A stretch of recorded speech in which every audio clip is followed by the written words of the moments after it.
Сейчас. Добрый день, уважаемые коллеги. Всех приветствую. В конце года мы с вами по традиции проводим заседание Совета по стратегическому развитию и национальным проектам, чтобы вместе с членами правительства, руководителями регионов, представителями деловых, научных, общественных объединений проанализировать ход выполнения наших ключевых общенациональных программ, а также чтобы наметить дальнейшие шаги в этой работе.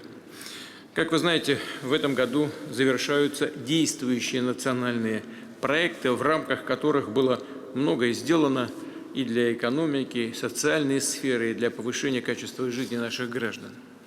Так началась масштабная программа обновления городов, сел и поселков страны.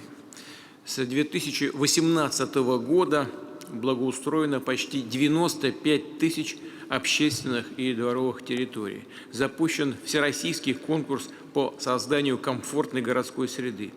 800 проектов победителей этого конкурса уже реализовано. Мы приводим в порядок дорожную сеть страны. За последние 6 лет она объективно стала лучше, причем во многих городах в том числе. Как и договаривались по итогам текущего года, 85% дорог в крупнейших агломерациях должны соответствовать нормативным требованиям. А если говорить о региональных автотрассах, то ожидалось, что к концу года их доля в нормативе вырастет до 50%. По факту, уже это понятно, эта планка будет выше 54%. То есть здесь мы идем с небольшим, но все-таки опережением графика. В рамках национального проекта «Экология» в 60 регионах ликвидировано 242 объекта накопленного вреда окружающей среде, в том числе 157 крупных свалок, которые в прямом смысле слова отравляли жизнь людям. Теперь эти объекты ликвидированы, а их территория рекультивирована, что сделало комфортнее и безопаснее жизнь более 20 миллионов человек. Но я сразу хочу сказать, и обращаюсь в этой связи прежде всего, конечно, и к тем, кто занимается этой работой в центре, и к руководителям регионов.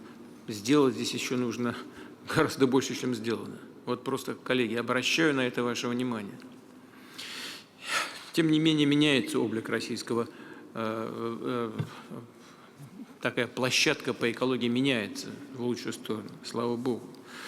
Так же, как и облик российского здравоохранения. За последние 4 года в ходе модернизации первичного звена по всей стране построено и реконструировано более 1000 поликлиник. Запущено 174 тысячи единиц современного медицинского оборудования. Для повышения доступности медицинской помощи тоже делается немало. И прежде всего, конечно, имею в виду работу на селе и в малых городах. Здесь построены и отремонтированы 10 тысяч объектов. Это фельдшерско-акушерские пункты, врачебные амбулатории и так далее. В рамках нацпроекта «Демография» создано 246 тысяч новых мест в яслях для детей до 3 лет. Введены в строй почти 1700 детских садов. Изменения к лучшему произошли и в системе общего образования. Начиная с 2019 года построено почти 1400 школ, где учатся 850 тысяч ребят. До конца года будет введено еще 150 школ, более чем на 100 тысяч учебных мест. Мы также запустили программу капитального ремонта школьных зданий. Обновляются классы, внутренние коммуникации и внешний вид школ. До конца года количество отремонтированных зданий составит 4800. Всего в 2022-2026 годах запланирован капитальный ремонт 7346 зданий. Что касается транспорта, то за счет модернизации аэропортов и развития маршрутной сети укрепляется прямое авиасообщение. Доля авиарейсов которые соединяют города, минуя Москву. Помните, мы с вами постоянно раньше об этом говорили. Чтобы слетать в соседние регионы, надо обязательно через Москву двигаться. Ну так вот, доля авиарейсов, которые соединяют города, минуя Москву, уже превышает 50%. То есть есть над чем работать, но все-таки прогресс заметен. Это значит, что перелеты внутри России становятся более удобными, быстрыми. Ну и надеюсь, что и это сдерживает рост тарифов. За 6 лет реализации комплексного плана модернизации и расширения магистральной инфраструктуры мы нарастили объем работ по восточному полигону железных дорог. Провозные способности БАМа и Транссиба, наших опорных магистралей, существенно увеличились. Что особенно важно, за последние годы в сфере инфраструктуры, в том числе автомобильной, железнодорожной, портовой, нам удалось развернуть мощный строительный комплекс, включая многопрофильные компании, которые располагают профессиональными кадрами, компетенциями и техникой, готовые возводить и новые промышленные, логистические объекты. В предстоящие годы нужно обязательно поддержать темпы инфраструктурного строительства, чтобы в полной мере задействовать весь этот созданный комплекс.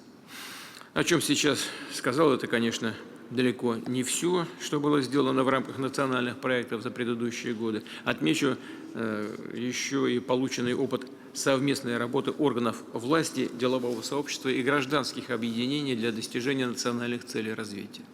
Чтобы систематизировать этот опыт, дать ему объективную оценку, прошу Счетную палату проанализировать исполнение нацпроектов с 2019 года по сегодняшний день, по 2024 год, сделать соответствующие выводы и рекомендации. А правительство прошу их учесть при реализации новых нацпроектов. Они призваны дать ответ на актуальные вызовы, стоящие перед нашей страной, решить задачи стратегического значения, важные для развития России на долгосрочный период, фактически до середины следующего десятилетия. Ну и, конечно, нужно учесть то, что мы не сделали. Посмотреть, по каким причинам не сделали, что нужно сделать для того, чтобы все было реализовано. Уважаемые коллеги, все наши действия, планы и программы опираются на реальное положение дел в экономике, на объективные тенденции в сфере занятости, в промышленности, в финансах, в сфере услуг, в других отраслях. Все это определяет ресурсные возможности государства, бизнеса, регионов и конкретных населенных пунктов, конкретных территорий. Чтобы расширить эти возможности, необходима устойчивая национальная платформа развития, включая собственные технологии и современную систему образования. Расшивку узких мест в инфраструктуре, логистике, в связи, наращивание потенциала финансового сектора, обеспечение предприятий и организаций городов и поселков доступными ресурсами и энергией. Все необходимое для формирования национальной платформы развития у нас, безусловно, есть, мы об этом постоянно с вами говорим. И мы будем укреплять ее, в том числе с помощью стратегических партнерств с дружественными нам государствами. Таких партнеров, уверен, будет все больше и больше. Но мы с вами видим этот процесс. Но что хочу подчеркнуть, нельзя стать успешными, полагаясь на кого-то со стороны. Надо самим быть сильными, уверенными и самодостаточными. Обеспечивать все виды суверенитета – экономический, общественный, государственный, технологический. Именно об этом было сказано и в послании Федерального собрания в начале года. А затем изложены и в майском указе в виде национальных целей развития страны. Они установлены в таких ключевых сферах, как демография и повышение благополучия граждан, решение экологических проблем и улучшение качества жизни людей, создание условий для бизнеса, для самореализации каждого человека, чтобы он мог трудиться на интересной, хорошо оплачиваемой работе. И, конечно, это достижение технологического, как я только что сказал, лидерства России, широкое внедрение цифровых решений в системе управления, в экономике и социальной сфере. Должен сказать, что в целом, конечно, много еще нужно сделать, но в целом у нас с вами это получается. И нужно вот то, что достигнуто на этой базе, двигаться обязательно вперед. Главным инструментом, своего рода маршрутом достижения этих целей станут новые национальные проекты. Они будут запущены со следующего года и рассчитаны на выполнение в течение 6 лет. Соответствующие документы правительством подготовлены. И сегодня в рамках нашего совета предлагаю еще раз сверить решения и подходы, которые в них заложены. Позвольте вначале высказать несколько общих системных соображений. Прежде всего, целевые показатели национальных проектов должны быть объективными, основываться на, уже не раз говорил об этом, на реальном положении дел и сохранять преемственность достижений предыдущих нацпроектов. Надо признать, что пока такая ситуация просматривается далеко не по всем показателям. Например, сейчас предполагается, что авиационная мобильность, то есть сколько граждан будут совершать перелеты в ближайшие 5 лет, не изменится. Останется на уровне 2023 года. Очевидно, что это явно заниженная оценка, потому что только за 10 месяцев текущего года авиаперевозки выросли более чем на 6%. А это значит, по итогам года, скорее всего, будут выше уровня 2023 года. Но мы с вами знаем, во всяком случае, те, кто занимается этим профессионально, знаем ситуацию в авиапроме, знаем ситуацию с авиапарком, но тенденции увеличения объема перевозок-то никуда не денутся, поэтому надо все это решать. Не нужно делать вид, что этого не произойдет. Зачем самим себя обманывать? Я прошу коллег еще раз внимательно просмотреть всю линейку показателей нацпроектов и оперативно их поправить. А в дальнейшем предполагаю обсуждать и вносить такие изменения только на заседаниях нашего совета. Предлагаю делать таким образом. И хотел бы вновь подчеркнуть, руководствоваться нужно не бюрократической логикой, понизить ориентиры, чтобы упростить нам самим для себя работу, а потом отчитаться. Но это не нужно этого делать, это просто недопустимо. Зачем самим себя обманывать? Добавлю, что показатели нацпроектов должны отражать планируемый результат, то есть насколько в реальности улучшится тот или иной параметр социально-экономического развития, например, городская среда и экологическая обстановка, какие появятся дополнительные возможности для малого и среднего бизнеса, и так далее и тому подобное. В этой связи нужно подробно, а главное в доступной форме информировать граждан о целях, задачах и показателях, на которые, что называется, заточены эти нацпроекты. А все они, как уже говорил, построены вокруг человека, интересов российских семей. Для этого предлагаю составить специальный справочник, где не канцелярским, а именно понятным, обычным гражданским языком будет рассказано о конкретных этапах, которые предстоит пройти, о тех результатах, позитивных изменениях в жизни, которые смогут увидеть, почувствовать люди по итогам реализации этих нацпроектов. Я прошу Национальный центр России подготовить такой справочник, а правительство оказать необходимую поддержку. Далее. Расходы национальных проектов станут приоритетами федерального бюджета на предстоящие годы. Их мероприятия нужно полностью обеспечивать финансированием. Средства должны выделяться, воплощаться в конкретные проекты, стройки, объекты, причем делать это нужно интенсивно, по намеченному графику. При этом вновь подчеркну, дело не только в суммах и бюджетной дисциплине, что, безусловно, тоже очень важно. Но главное, что за этим должны следовать видимые результаты. Новые детские сады и школы, о которых я только что говорил, отремонтированные дороги и коммунальные сети, модернизированные больницы и поликлиники, созданные с нуля современные производства и ликвидированные свалки и так далее, и так далее. В этой связи о чем хочу сказать дополнительно. Мы договорились, что новые нацпроекты будут подготовлены к 1 сентября, то есть до того, как сверстан федеральный бюджет и бюджеты субъектов Российской Федерации. К сожалению, эта работа несколько затянулась, не получилось в полной мере синхронизировать и увязать друг с другом бюджетный процесс и составление нацпроектов. В результате в регионах пока нет полной картины, как и в каких объемах, и в какие сроки будут выделяться федеральные ресурсы. Если я здесь что-то не понимаю, заблуждаюсь, но коллеги, пускай меня из регионов поправят. Но мне кажется, что все-таки возникает риск, что практическая работа по нацпроектам в начале года может забуксовать. Нельзя этого допускать, коллеги.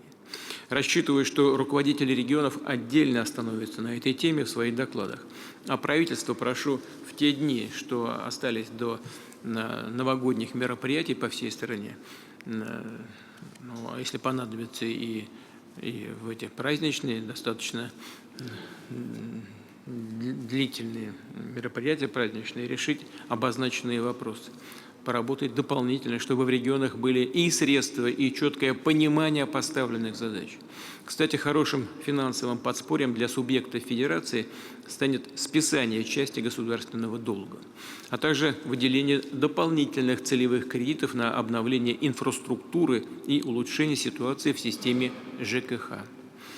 Сейчас правительство вместе с комиссиями и Госсовета завершает формирование этих механизмов. И прошу не затягивать, отработать все детали уже в ближайшее время. При этом особое внимание нужно уделить арктическим и дальневосточным регионам, субъектам федерации с низким уровнем бюджетной обеспеченности и, конечно, тем регионам России, где реализуются индивидуальные программы социально-экономического развития. Решение продолжить такие программы у нас принято. Здесь же напомню, что по итогам Восточного экономического форума было поручение включить в нацпроекты и обеспечить ресурсами мероприятия мастер-планов дальневосточных и арктических городов. Эти населенные пункты имеют стратегическое значение для нашей страны, а значит, требуют особого внимания.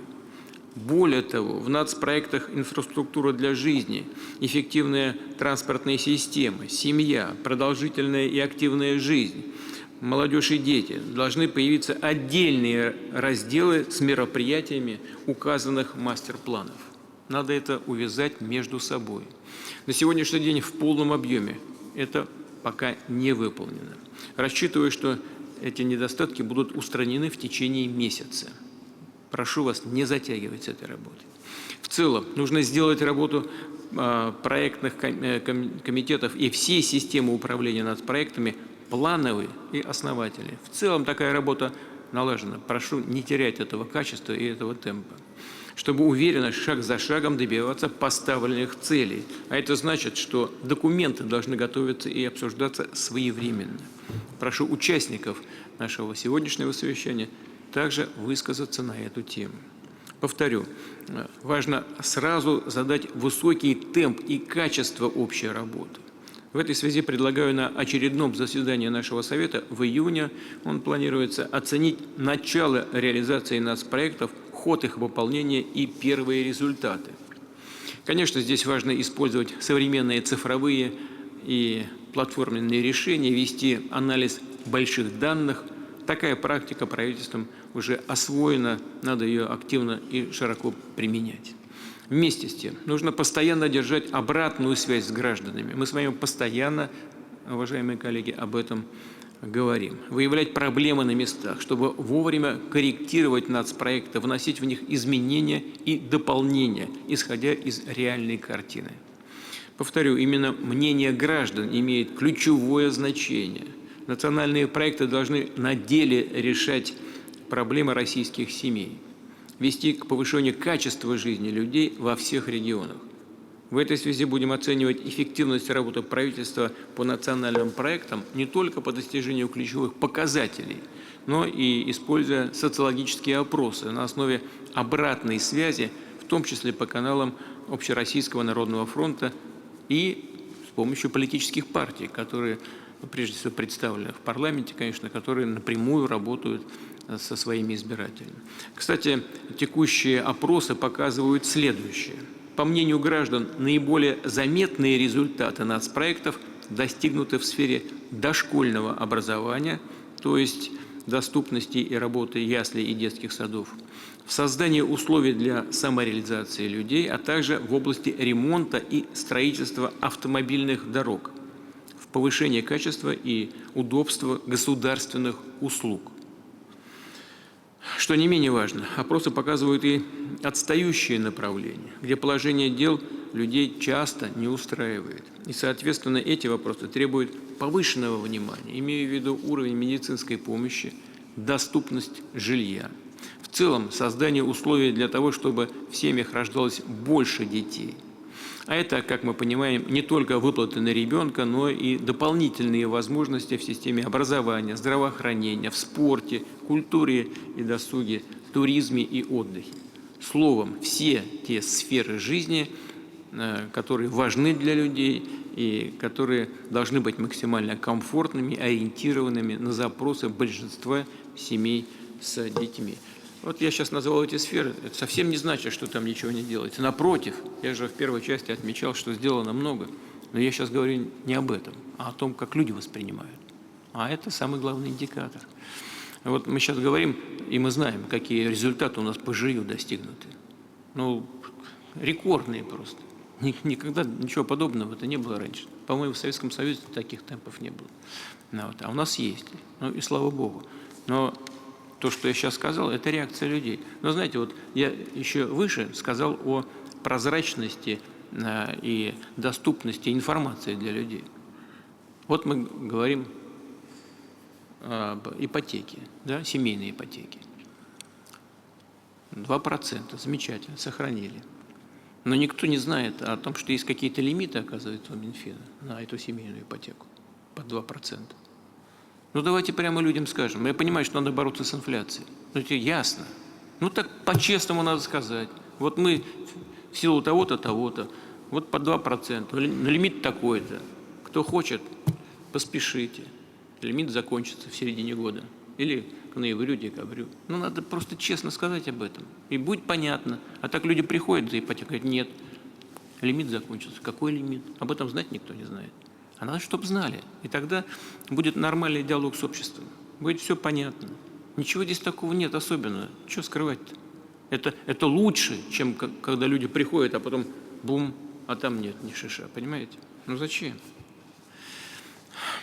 Я еще раз хочу повторить. Прошу правительство вместе с регионами внимательно проанализировать каждое из проблемных направлений действующих нацпроектов. Определить субъекты федерации, где ситуация наиболее сложная. Предложить необходимые решения и корректировки в будущих нацпроектах. А в целом прошу коллег и из администрации, и из правительства, и из регионов определить здесь целевые показатели на перспективу, не ниже уровня текущего 2024 года.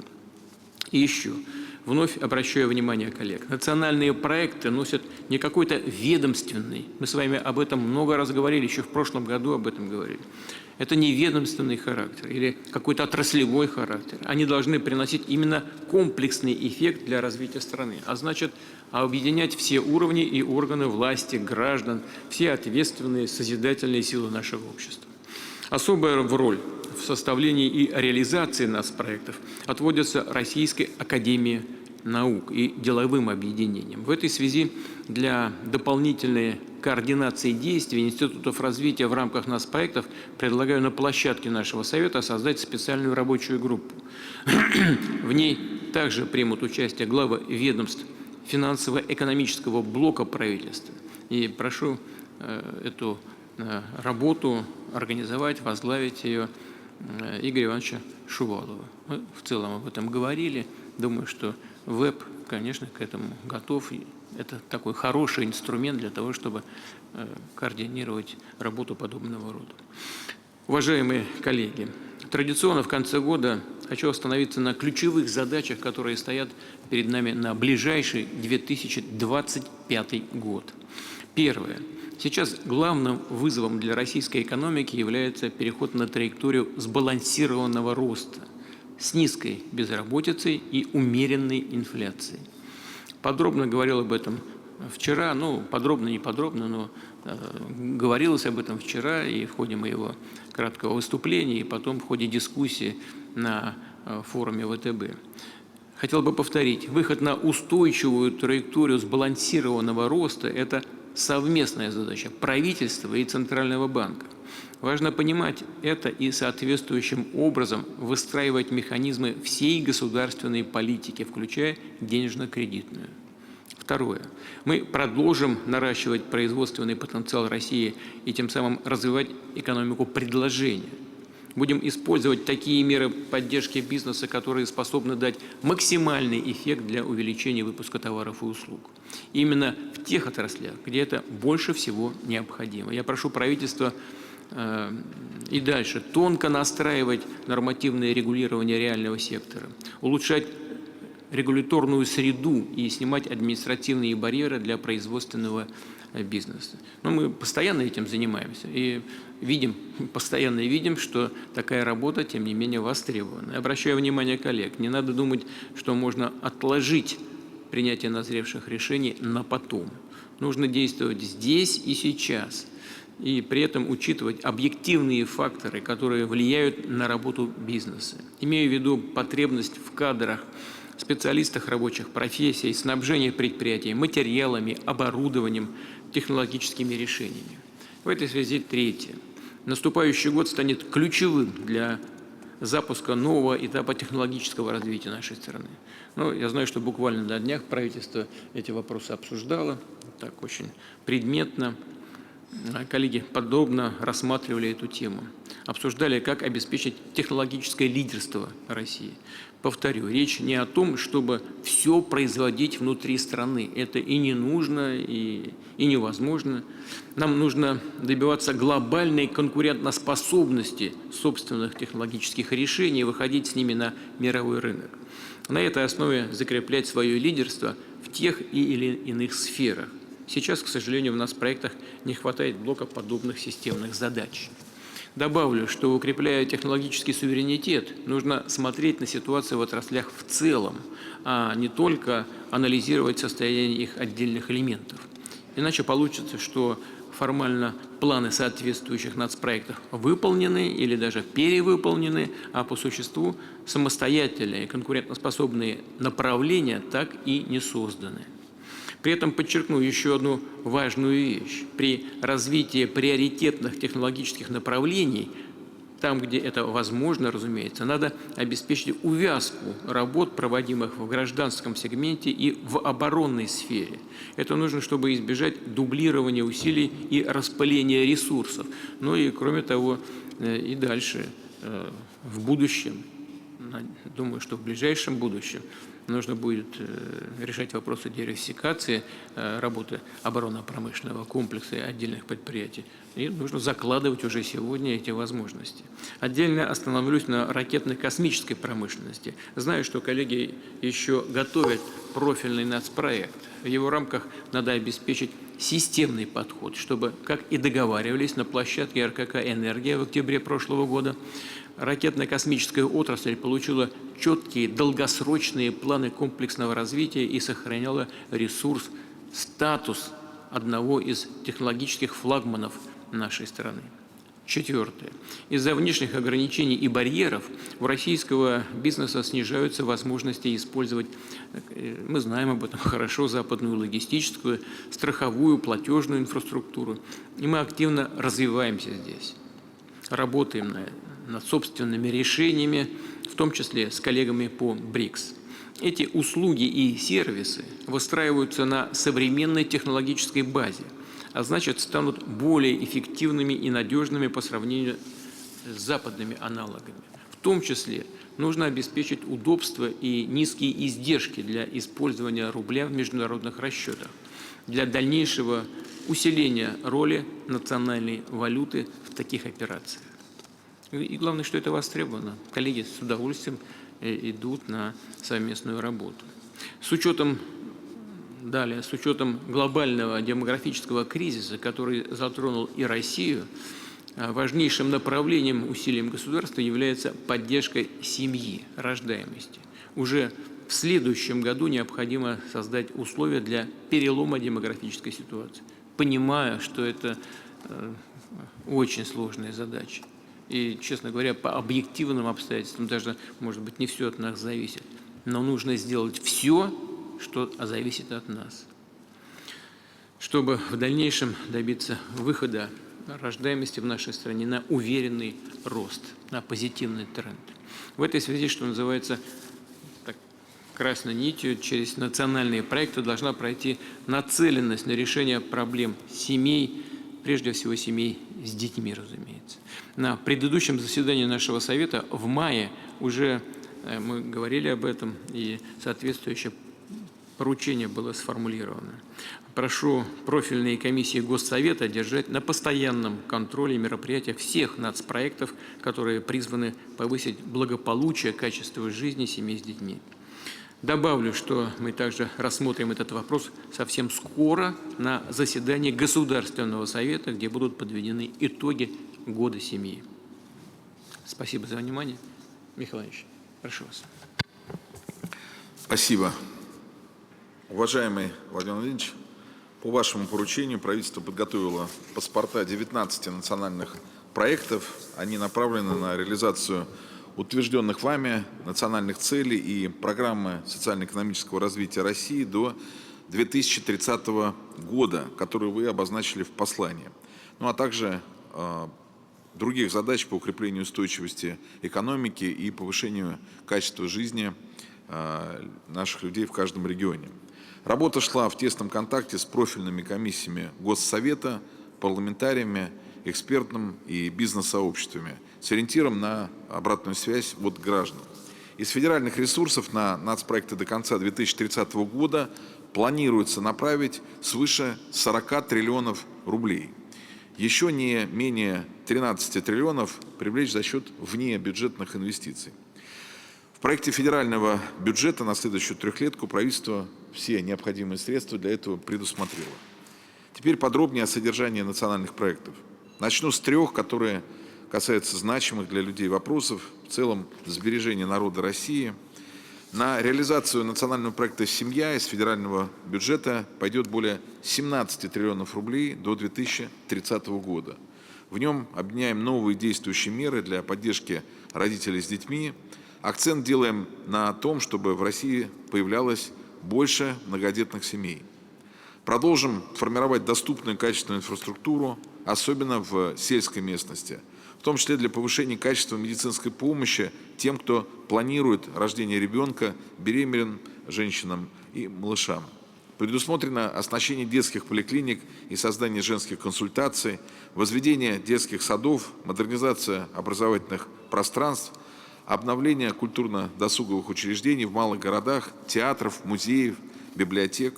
Для старшего поколения и дальше будем внедрять систему долговременного ухода, приводить в порядок социальные стационары, которыми смогут воспользоваться пожилые граждане и инвалиды.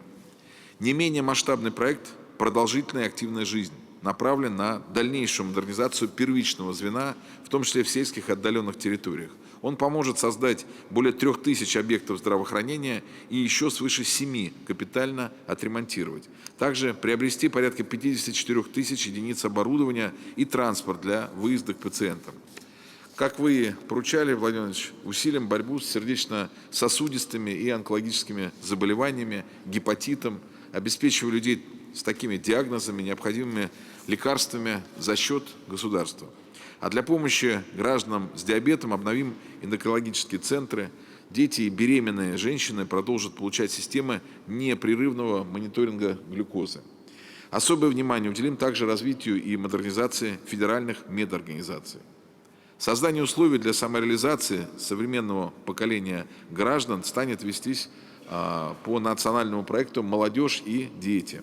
Как вы подчеркивали, это проект о будущем и для будущего. Он охватит около трети всех жителей России.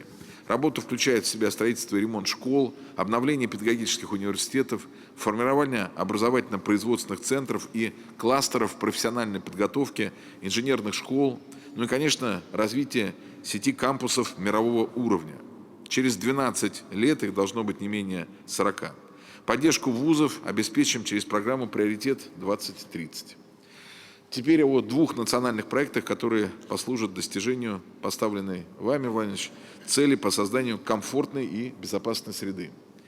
Прежде всего, это национальный проект «Инфраструктура для жизни». В него закладываем мероприятия по обновлению не менее чем на 20% жилищного фонда, увеличению его доступности на первичном рынке, переселению из аварийных домов и модернизации коммунальных сетей.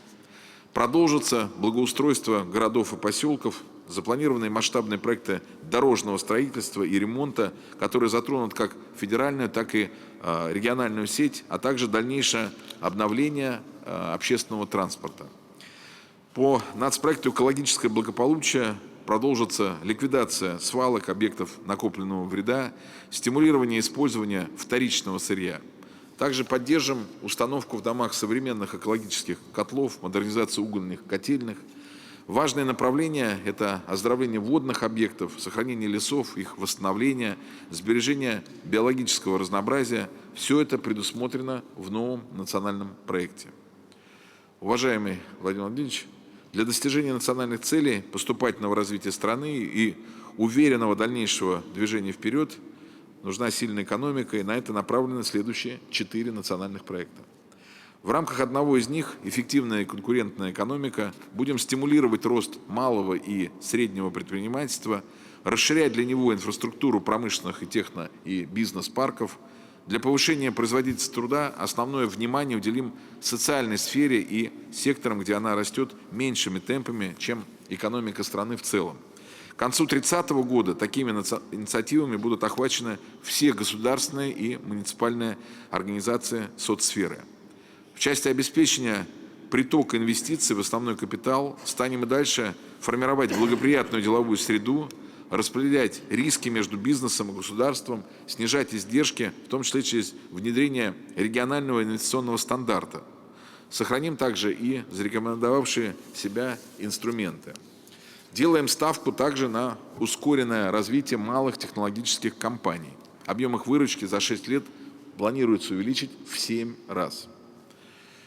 По вашему поручению, Владимир Владимирович, мы формируем и экономику предложения. Здесь важнейшим является национальный проект «Туризм и гостеприимство». Продолжим создание доступных и удобных средств размещения. На территории 9 регионов также будут построены федеральные курорты проекта «5 морей и озеро Байкал». Задачу по совершенствованию логистической системы станем решать в рамках национального проекта «Эффективная транспортная система».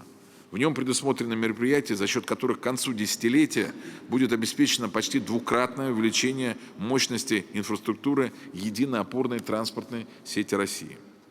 Как вы и поручили, к этому времени модернизируем 75 аэропортов, чтобы повысить авиационную мобильность граждан в 1,5 раза.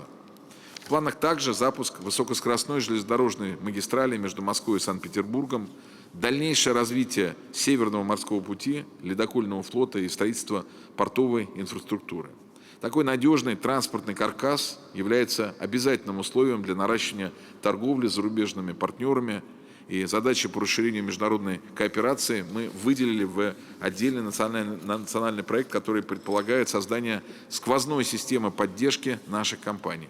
Также внедрение инструментов для переориентации на дружественные рынки. Донастроим наиболее эффективные действующие механизмы, усилим работу по формированию востребованной российским бизнесом инфраструктуры в странах-импортерах. В конечном счете за 6 лет нужно увеличить объемы не сырьевого, не энергетического экспорта более чем в 1,5 раза к уровню прошлого года. Уважаемый Владимир Владимирович, одной из приоритетных задач, как вы не раз подчеркивали, является достижение технологического суверенитета. Именно на это направлены 8 национальных проектов технологического лидерства. По ним будут вестись конкретные перечни создаваемой продукции, а их реализация должна сформировать гарантированный долгосрочный спрос на наши технологии. По национальному проекту «Средства производства и автоматизации» за 6 лет предстоит повысить независимость в области выпуска такой продукции до 95%. Также обеспечить вхождение России в топ-25 по показателю плотности роботизации промышленности, как вы и поручали. Разработать свыше 340 технологий. По национальному проекту «Новые материалы и химия» за это время планируем существенно снизить долю импорта химической и критически важной биотехнологической продукции, а также редких и редкоземельных металлов. По всей стране запланировано создание производства центров компетенции в этой сфере, увеличение добычи дефицитного сырья, развитие технологий обогащения металлов и формирование мощности по распределению концентратов, внедрение перспективных продуктов, ну и, конечно, поддержка отраслевых предприятий. В рамках нацпроекта «Промышленное обеспечение транспортной мобильности» завершим разработки, необходимые для повышения эксплуатационных характеристик воздушных судов, освоим производство наиболее значимых элементов. В автопроме предстоит создать универсальную модульную платформу, состоящую из разнообразных узлов и агрегатов для постановки на производство автомобилей различных классов. В железнодорожном транспорте наладить выпуск высокоскоростных электропоездов. Мероприятия нацпроекта «Новые технологии сбережения здоровья» станут способствовать увеличению числа применяемых биомедицинских технологий, методов регенеративной медицины, повышению доступности для граждан и передовых подходов к профилактике, к лечению. Доля отечественного производства жизненно необходимых и важнейших препаратов должна вырасти до 90%. В агропромышленном комплексе в рамках соответствующего нацпроекта планируем кратно увеличить долю новой российской техники и оборудования внутри страны, стимулировать инвестиции в научные разработки, их апробации в области селекции и генетики. Нацпроект «Новые атомные энергетические технологии» направлен в том числе на расширение глобального присутствия России на международном рынке атомных и смежных разработок, а также обеспечение отечественным оборудованием нашего ТЭК. Достижению независимости в космических сервисах и услугах послужит увеличение числа космических аппаратов, что предусмотрено нацпроектом развития многоспутниковой орбитальной группировки. Продолжается реализация нацпроекта «Беспилотные авиационные системы». Он содержит мероприятия по разработке и серийному производству таких машин и комплектующих, расширению необходимой для них инфраструктуры. Чтобы обеспечить экономику востребованными сотрудниками, мы запустим нацпроект «Кадры». Он поможет скоординировать усилия образовательных учреждений, компаний, государства. Ежегодно будет формироваться и обновляться прогноз потребностей экономики в специалистах на 5 лет, который станет основой для распределения бюджетных мест в вузах, в колледжах, усилим и практическое обучение студентов и профессиональную ориентацию школьников. Еще один национальный проект – это экономика данных и цифровая трансформация государства. В числе его задач – дальнейшее совершенствование системы госуслуг, создание цифровых платформ в ключевых секторах, ускоренное внедрение отечественных IT-решений во все сферы экономики и развитие услуг связи, в том числе высокоскоростного интернета. Еще будет 20-й национальный проект, направленный на развитие биоэкономики. По вашему поручению мы подготовим его к запуску к концу марта. Уважаемый Владимир Владимирович, национальный проект – это важный, но не единственный инструмент реализации национальных целей, поэтому по вашему поручению разрабатывается единый план по их достижению, который будет учитывать все доступные инструменты и механизмы. На его основе мы создаем комплексную цифровую платформу анализа движения к показателям национальных целей, чтобы отслеживать риски неисполнения и оперативно реагировать, в том числе учитывать обратную связь, о которой вы сказали. Завершая доклад, скажу, что все нацпроекты подготовлены к утверждению. Отмечу, что число их выросло, следовательно, предусмотрено большее количество показателей. Это дополнительная нагрузка на регионы. Готовы еще раз их обсудить совместно с губернаторами и в рамках комиссии Госсовета, чтобы у нас было единое представление о том, как они будут выполняться на местах. Реализовывать нацпроекты мы планируем, опираясь на показавшую свою эффективность систему управления и мониторинга, которая охватывает все уровни исполнения, от муниципального до федерального, и, еще раз повторю, учитывает обратную связь от наших граждан. Для достижения всех планов нужно тесное взаимодействие Центра и российских субъектов, причем уже сейчас на этапе подготовки к выходу на практическую реализацию национальных проектов, чтобы у регионов было четкое понимание, на какие показатели они должны ориентироваться, какие мероприятия стоит выполнить именно на их территориях. Также своевременно должны быть заключены соглашения с российскими субъектами, в том числе о предоставлении финансирования. Проекты таких документов в регионы направлены, необходимые поручения руководителям нацпроектов на федеральном уровне даны. Рассчитываем, что, как и планировалось, работа по новым нацпроектам в полном объеме начнется по всей стране с января следующего года. Доклад окончен. Спасибо за внимание. Спасибо большое, Михаил Владимирович. Спасибо. Я знаю, что очень большая работа была проделана для подготовки, для подведения итогов, достижения целей по тем документам, которые были сформулированы раньше, и по новым проектам. Ну, мы с вами в контакте постоянно по этим темам. Будем держать это в поле нашего внимания, безусловно, и в будущем. А сейчас попросил бы выступить Сергея Семеновича Собянина, и не только как мэра Москвы, а как председателя комиссии Госсовета по направлению государственное и муниципальное управление. Пожалуйста. Уважаемый Владимир Владимирович, уважаемые коллеги, буквально несколько дней назад был подписан новый указ об оценке эффективности деятельности высших должностных лиц субъектов Российской Федерации. Таким образом, для регионов определены ключевые задачи и показатели их оценки.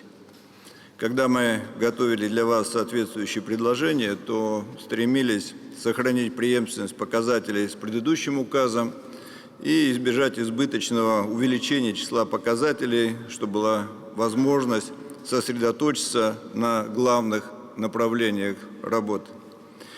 В принципе, так в итоге и получилось. Спасибо, Владимир Владимирович, за поддержку наших предложений. Теперь необходимо по новым показателям доработать и утвердить методики. Эта работа должна быть закончена к концу января. Кроме того, в соответствии с вашим поручением, последние 6 месяцев регионы активно участвуют в разработке новых национальных проектов. Представители комиссии Государственного совета входят в состав соответствующих проектных комитетов. Сегодня эта работа в значительной степени завершена. Тем не менее, различными комиссиями Госсовета были высказаны целый ряд предложений. Как обычно, самый животрепещущий вопрос о деньгах. Коллеги из ряда комиссий Госсовета отмечали недостаточность финансирования регионов по отдельным направлениям нацпроектов.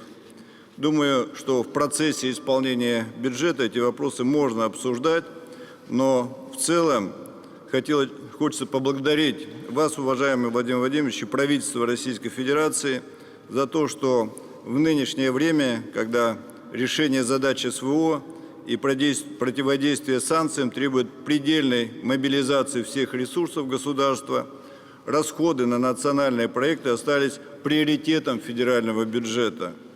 Более того, если сравнивать с предыдущим периодом нацпроектов, то они в реальном выражении составили рост на 12%. Теперь очень важно своевременно довести эти ресурсы до исполнителя. В этом цикле ситуация складывается в этом отношении лучше, тем не менее определенные сложности есть. И вы, уважаемый Владимир Владимирович, в своем выступлении о них сказали. Уверен, что с этими проблемами регионы в итоге справятся. Но на будущее предлагаем нормативно закрепить и реально соблюдать правила, по которому сформированное распределение объемов софинансирования мероприятий нацпроектов доводится до регионов не позднее августа предшествующего года. Это позволит регионам в плановом порядке формировать и, главное, исполнять свои бюджеты и тем самым более эффективно решать задачи национальных проектов. В настоящее время идет процесс заключения соглашений между федеральными и региональными органами власти по реализации обновленных нацпроектов. К концу года все согласования должны быть завершены, соглашения подписаны. В этой связи важной задачей остается разработка методик расчета показателей нацпроектов для конкретных регионов. Уважаемый Владимир Владимирович, вы уже дали поручение еще раз внимательно посмотреть показатели нацпроектов в целом и внести необходимые изменения. Со своей стороны предлагаем предусмотреть возможность в ближайшие месяцы завершить работу по корректировке методик и по результатам предусмотреть возможность уточнения значений самих показателей. Это позволит сформировать объективное распределение задач и показателей нацпроектов по конкретным регионам. Следующее. Национальным проектом «Экономика данных и цифровая трансформация государства» предусмотрена разработка, о чем Михаил Владимирович сейчас сказал, разработка большого числа федеральных цифровых платформ и систем, в том числе дублирующих действующие региональные системы. При этом абсолютный приоритет отдан единому порталу госуслуг, понятна абсолютно логика коллег, но тем не менее хотелось бы обратить внимание на то, что собственные цифровые платформы служат регионам не только для целей учета и отчетности. В первую очередь они являются важнейшим управленческим инструментом, который обеспечивает функционирование критически важных отраслей здравоохранения, образования, ЖКХ и ряда других. Кроме того, региональные платформы позволяют организовывать оказание государственных услуг гражданам с учетом местной специфики, особенностей расселения и структуры местного самоуправления. И, наконец, для своевременного выявления узких мест и адекватной оценки достижения целей проектов крайне важно использовать максимально широкий круг источников информации, включая актуальные управленческие данные регионов. Поэтому предлагаем сохранить возможность использования действующих региональных информационных систем и платформ, проработать техническую возможность двухстороннего обмена данными между региональными порталами и единым порталом государственных и муниципальных услуг. Несколько слов о работе комиссии Госсовета. Уважаемый Владимир Владимирович, в соответствии с вашим поручением председатели комиссии включены в составы проектных комитетов по нацпроектам в качестве заместителей председателей проектных комитетов. Комиссиями совместно с правительством была проделана большая подготовительная работа. Вместе с тем многие отмечают недостаточность эффективности данной работы. Чтобы работа комиссии была содержательной, нужно предусмотреть большее время для рассмотрения проектов решений и документов, что отражено в проекте поручения, который у нас на сегодня роздан. Еще одно предложение – это взаимная увязка нацпроектов со стратегией пространственного развития страны. В настоящее время правительство России завершает разработку стратегии пространственного развития. Одной из ключевых идей стратегии является формирование сети опорных населенных пунктов, которые призваны стать локомотивом развития отдельных отраслей, регионов и страны в целом. Важно не только обозначить, что опорные пункты требуют приоритетного развития, но и совместить планы их развития с отраслевыми стратегиями развития инфраструктуры, транспортной, энергетической и, конечно, национальными проектами. Для этого в ближайшее время предлагается провести увязку стратегии с новыми национальными проектами, инфраструктурными планами. Такая задача уже обсуждалась на стратегических сессиях у Михаила Владимировича Мишустина. Отдельно мои коллеги просят уделить особое внимание развитию городов Дальневосточного федерального округа и опорных населенных пунктов арктической зоны, по которым в рамках Восточного экономического форума дано ваше отдельное поручение, о чем вы тоже сегодня уже говорили. В заключение, уважаемый Владимир Владимирович, хотел поблагодарить вас за огромное внимание к формированию нацпроектов и развитию регионов в целом. Спасибо. Благодарю вас. Спасибо большое. Михаил Владимирович, комментарий есть у вас? Спасибо. Да, уважаемый Владимирович, и вы сказали об этом, Сергей Семенович говорил о доведении субсидий в рамках национальных проектов. Но я коротко скажу, что, конечно, мы сделали все для того, чтобы к сентябрю они были готовы. Однако во время сложнейшего бюджетного процесса, в периоде, когда у нас были беспрецедентные санкции, надо было принять огромное количество нюансов, изменений, поправок. Их было более 1000, 100 отклонили, 900 приняли совместно с парламентом на несколько триллионов рублей. И в настоящий момент распределение трансфертов регионам осуществлено, все это знают, ко второму чтению бюджета в ноябре. Регионы знают об объемах. Задача сейчас принять все нормативно-правовые акты по доведению и заключить соглашение с регионами. Сделано это должно быть в декабре. Я буквально коротко скажу, что на 2025 год у нас надо довести 1 093 миллиарда рублей, это 83 субсидии. И отсутствие правил предоставления субсидий – основная проблема. Коллеги это знают. Поэтому у меня просьба, о чем сказал президент, все завершить к 1 января. Спасибо.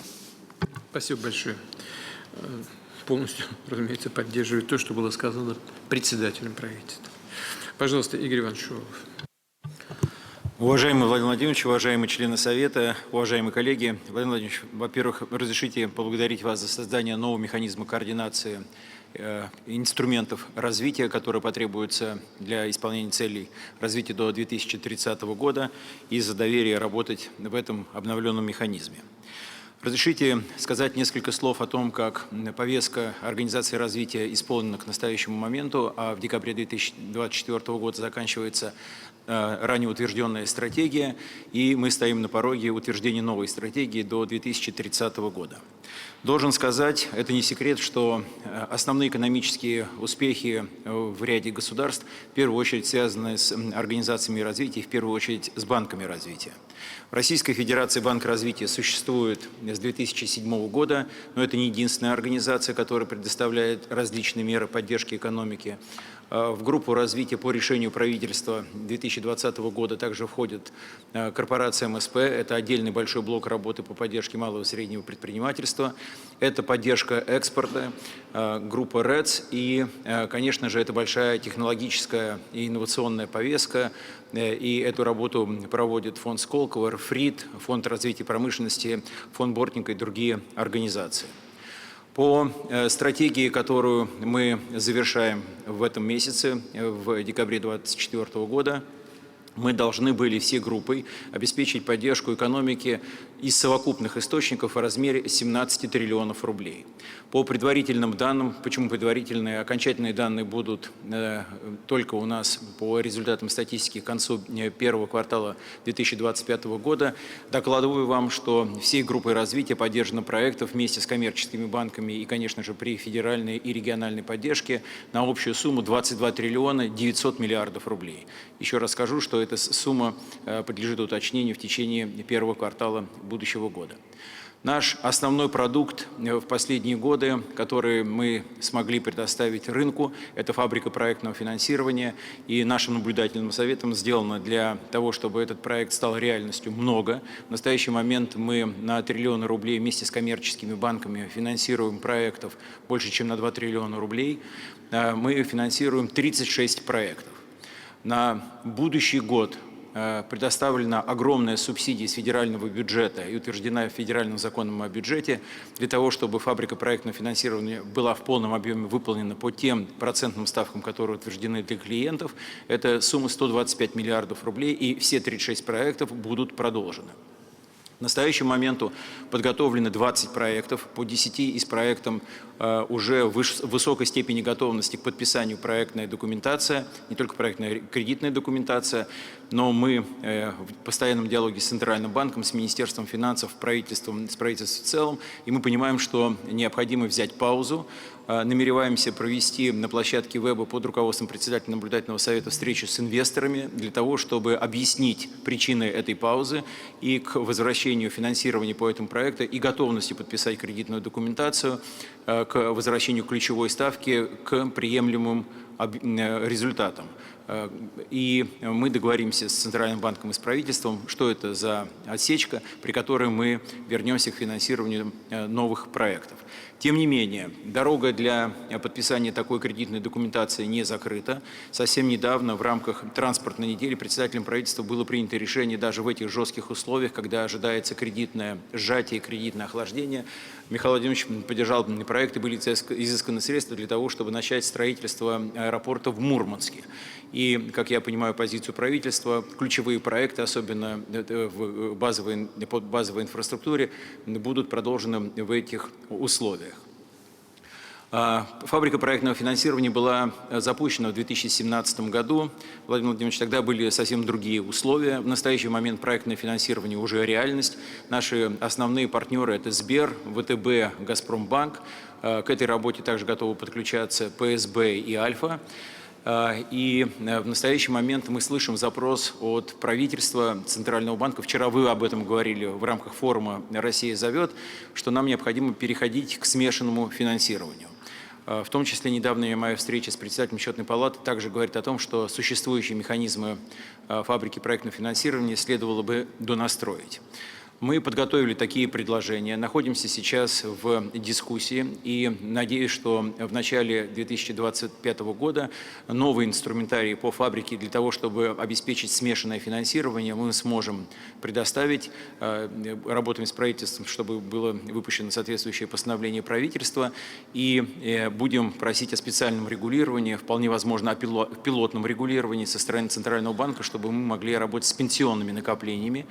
Такую работу поддерживает Антон Геннадьевич Силуанов. Мы под его руководством работаем по запуску долгосрочных систем пенсионного страхования.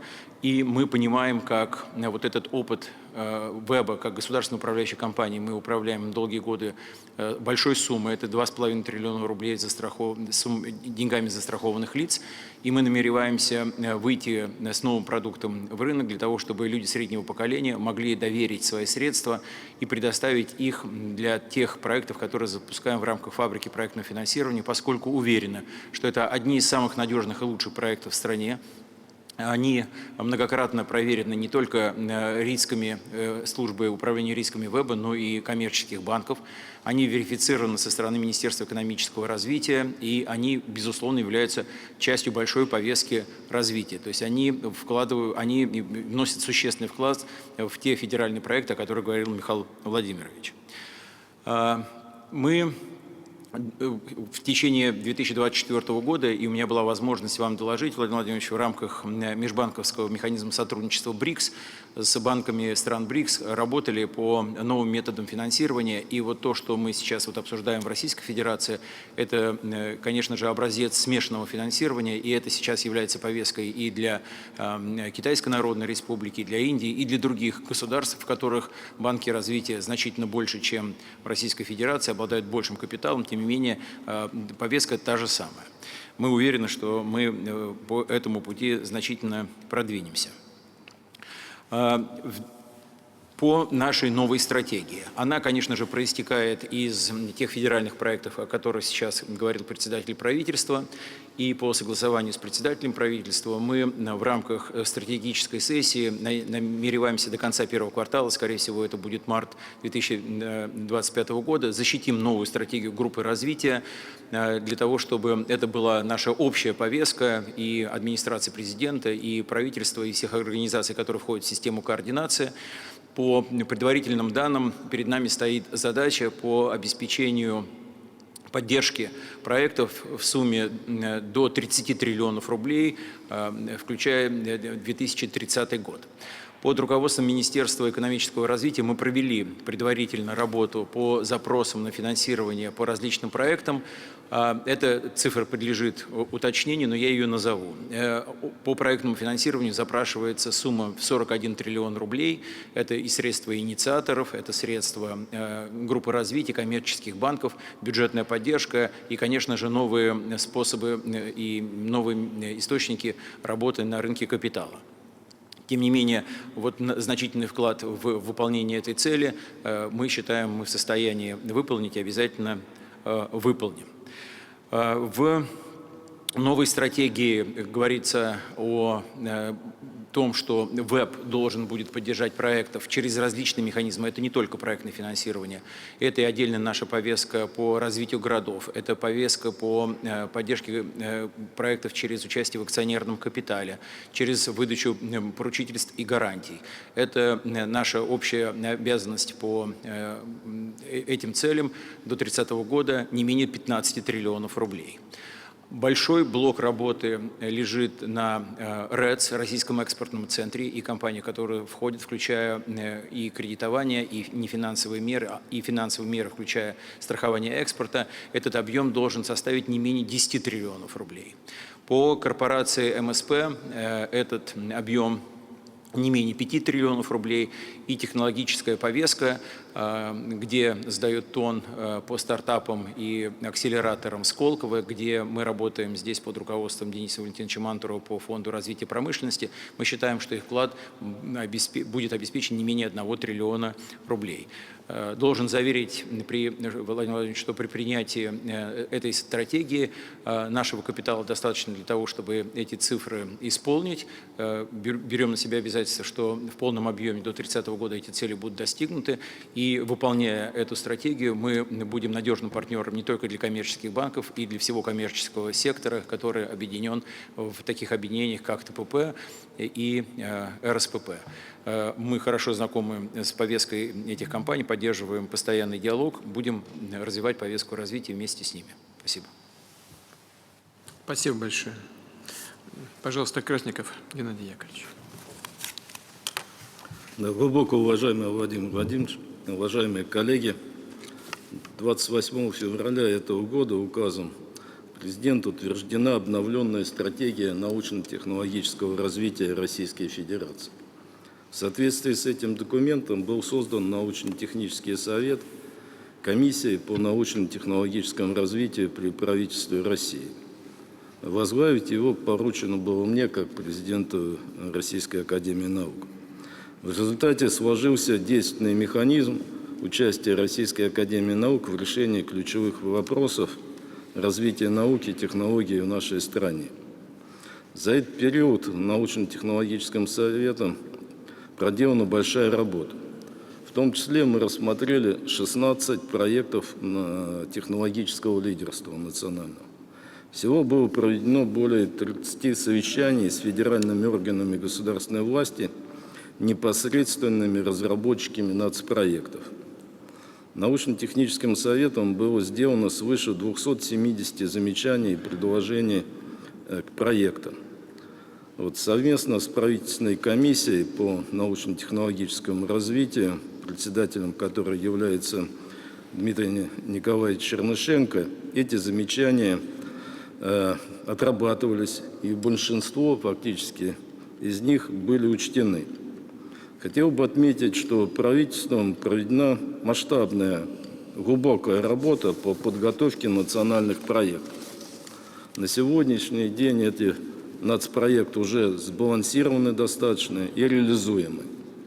Теперь важно создать эффективный механизм мониторинга, который позволил бы отслеживать их текущее состояние. И Российская академия наук готова также в этом процессе принять участие.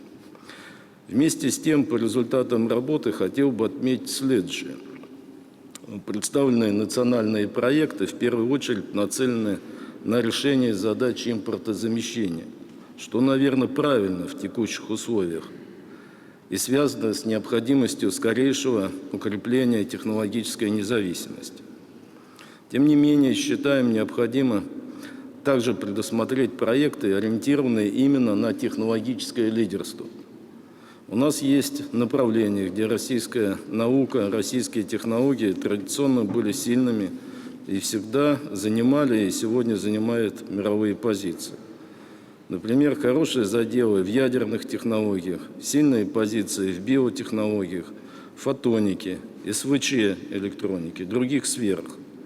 Важно укрепить эти заделы и приумножить их. Конечно, проектов технологического лидерства не должно быть много. Видится правильным провести приоритизацию тех направлений, где наша страна претендует на мировое лидерство, и сформировать их перечень. И уже в следующем 2025 году поставить такие проекты в работу. Подчеркну, что проекты технологического лидерства требуют особых подходов, отличных от задачи импортозамещения. Они предполагают более долгосрочное планирование с другими временными горизонтами. Считаю необходимым выделить под проекты технологического лидерства отдельные ресурсы. Мы готовы подключиться к рассмотрению таких направлений со стороны Российской академии наук, научно-технического совета и сформировать их перечень на площадке Комиссии по научно-технологическому развитию при правительстве России. Спасибо. Спасибо большое. Пожалуйста, Кузнецов Михаил Михайлович. Уважаемый Владимир Владимирович, Народный фронт по вашему поручению ведет мониторинг национальных проектов, начиная с 2018 года. За это время в мероприятиях народного контроля приняли участие более 3 миллионов человек.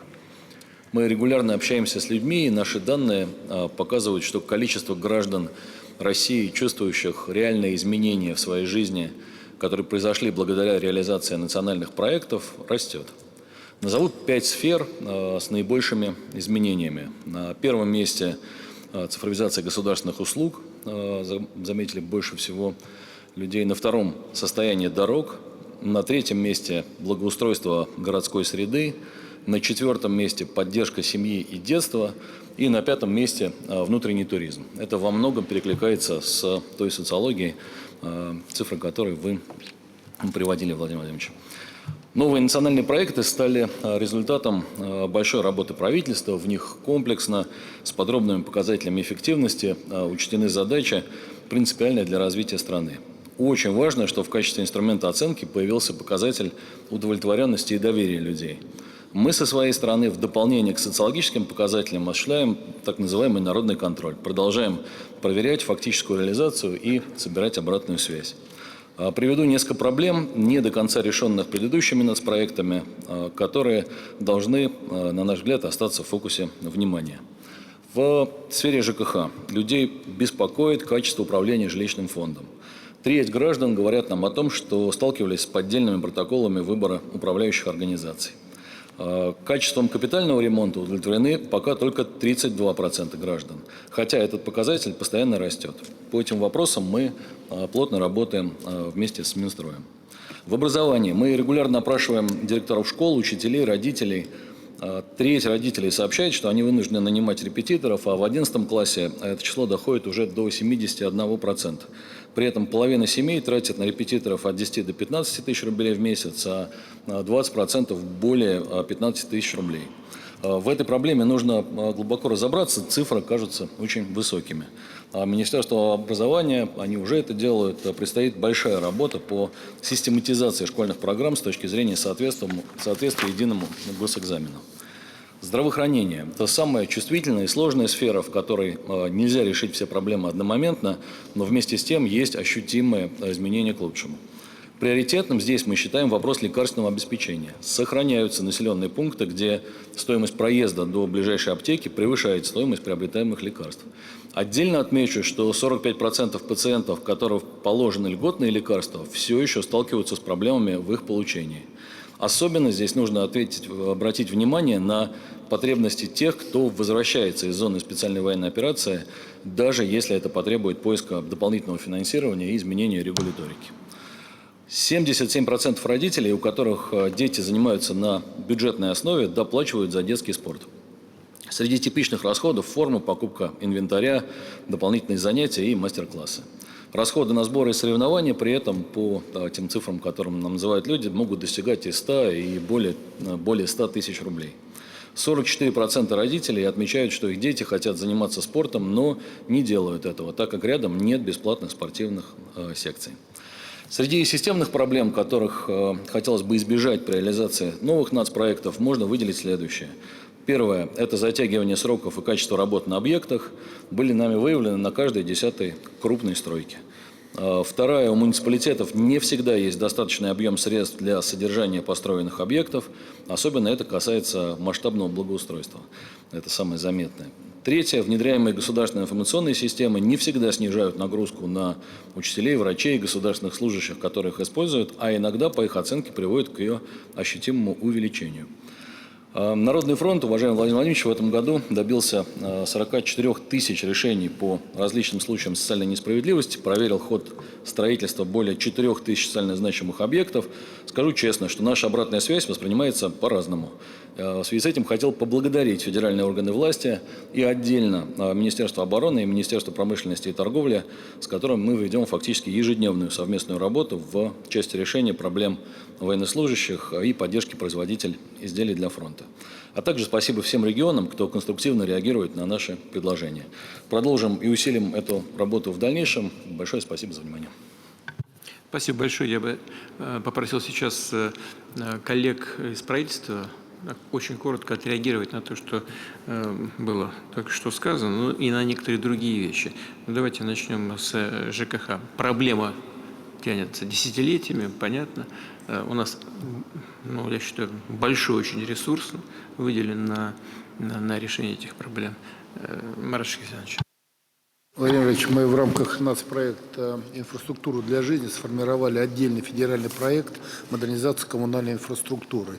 Объем ресурсов запланирован 4,5 триллиона. Он подразумевает под собой часть денег прямое финансирование в рамках программы модернизации коммунальной инфраструктуры.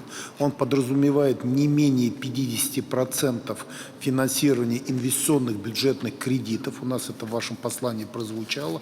Общая сумма у нас порядка 1,5 триллиона. Мы считаем, что не менее 700 миллиардов будет израсходовано на коммунальную инфраструктуру. Также тот механизм, который вы озвучили, списание задолженности по бюджетным кредитам, он тоже подразумевает не менее 50% использования этих средств. Это еще порядка 500 миллиардов. Мы готовим большую нормативную базу под эту задачу. Мы большой объем внебюджетных ресурсов планируем, в том числе регулирование тарифное. Очень активно занимаемся с каждым губернатором, вот проговорили вопрос долгосрочно 10-летний тариф, чтобы он был постепенный.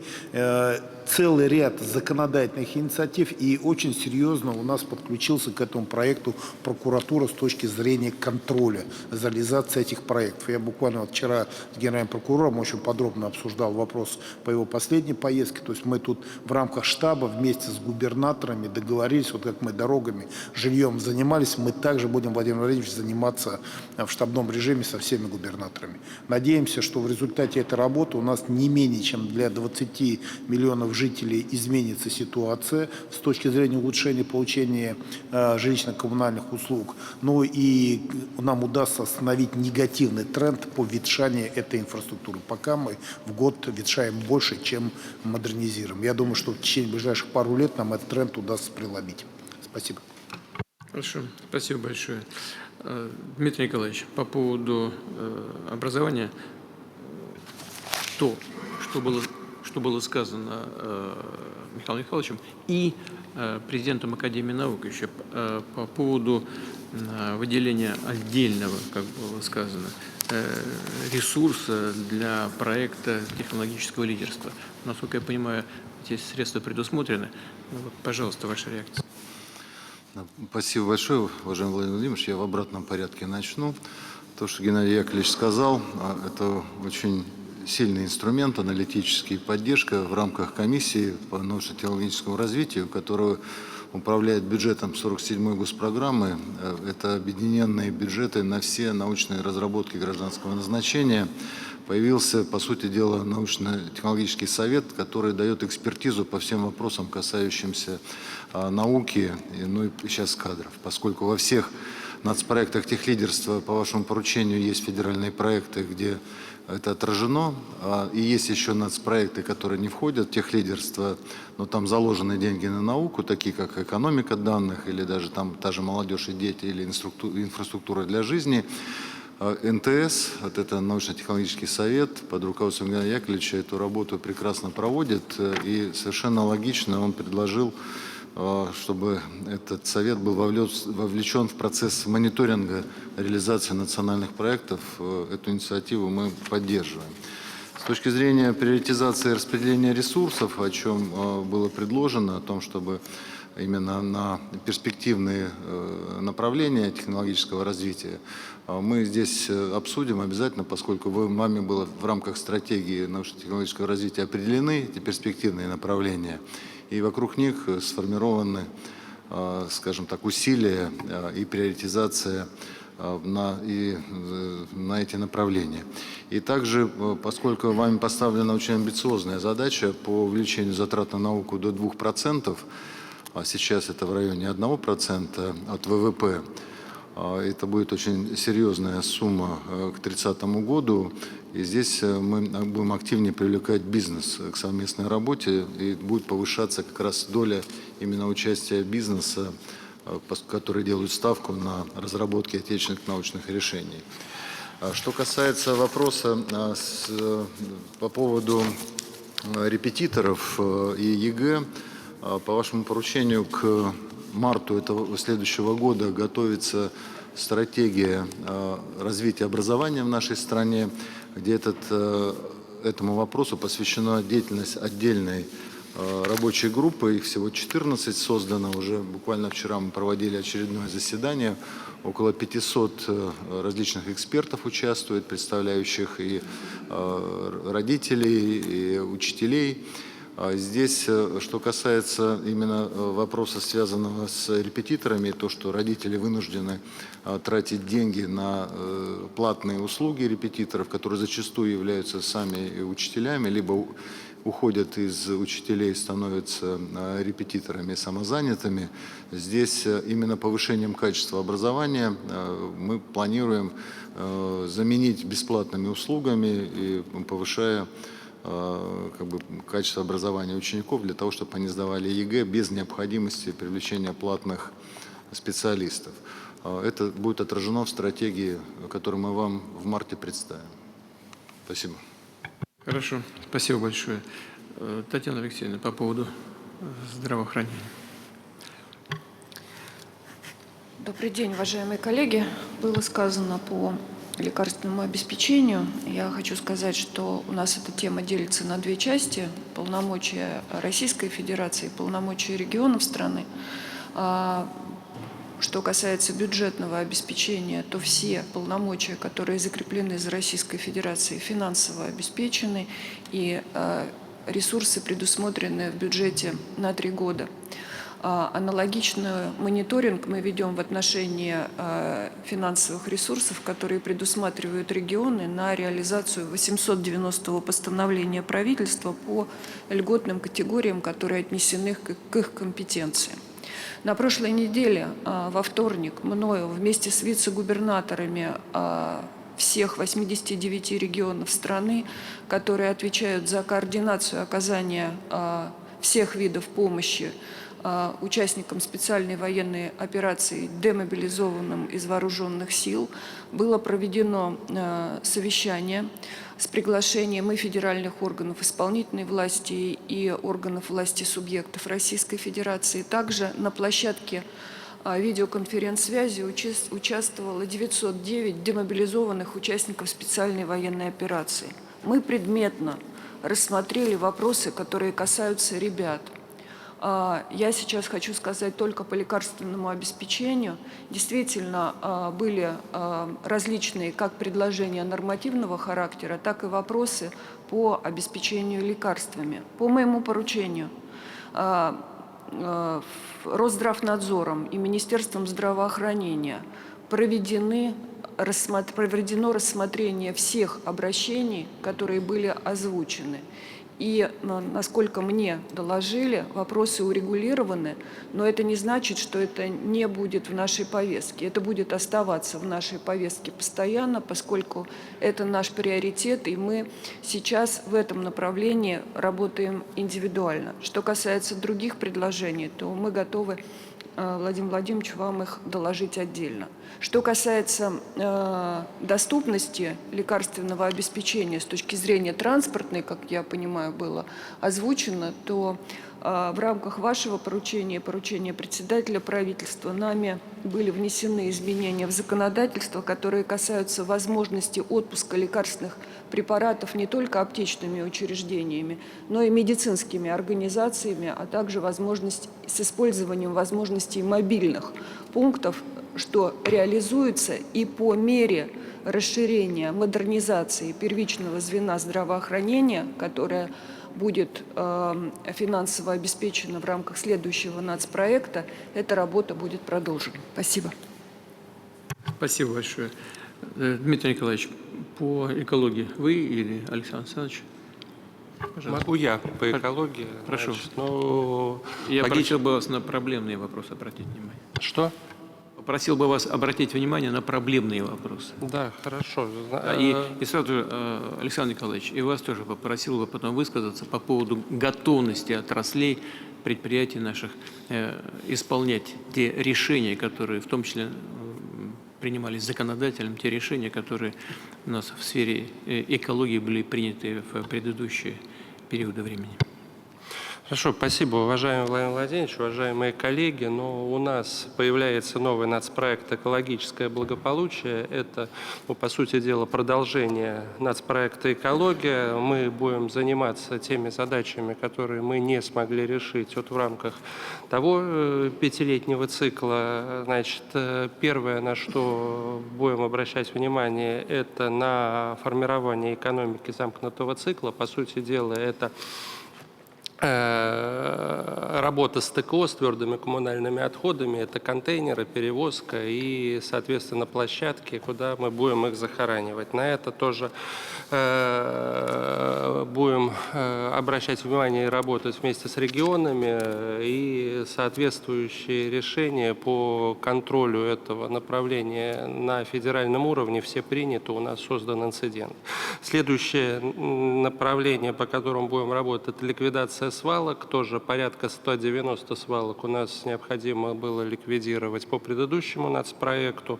Не успеем доделать в рамках заданных сроков порядка 16 свалок, но доделаем это буквально в первом квартале, я думаю, что 2025 года. Появится еще дополнительно 50 объектов, которые надо будет рекультивировать, и все это мы тоже сделаем. Значит, следующее направление – это снижение к 1936 году выбросов в атмосферу в города, где загрязнение связано с использованием угольного топлива. Тоже этот проект называется «Чистый воздух». Он у нас расширил географию на 29 городов. Также мы продолжим работу по сокращению объемов неочищенных сточных вод. Мы делали это на реке Волге и на озере Байкал. Тоже объекты построены, но не все они обеспечивают нормативные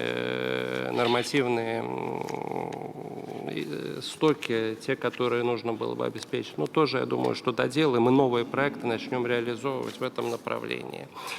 Экологический туризм тоже одно из тех направлений, по которому будем работать. Но вот в целом объем финансирования нацпроекта составит 1,2 триллиона рублей, и из них вне бюджета будет порядка 400 миллиардов.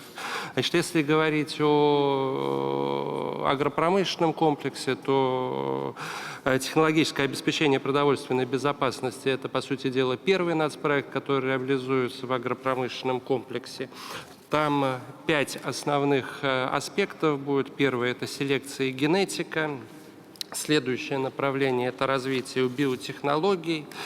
Также это будет направление по разработке наших ветеринарных препаратов и вакцин. Значит, ну и, соответственно, следующее направление, наиболее, наверное, важное, это сельскохозяйственная техника и оборудование.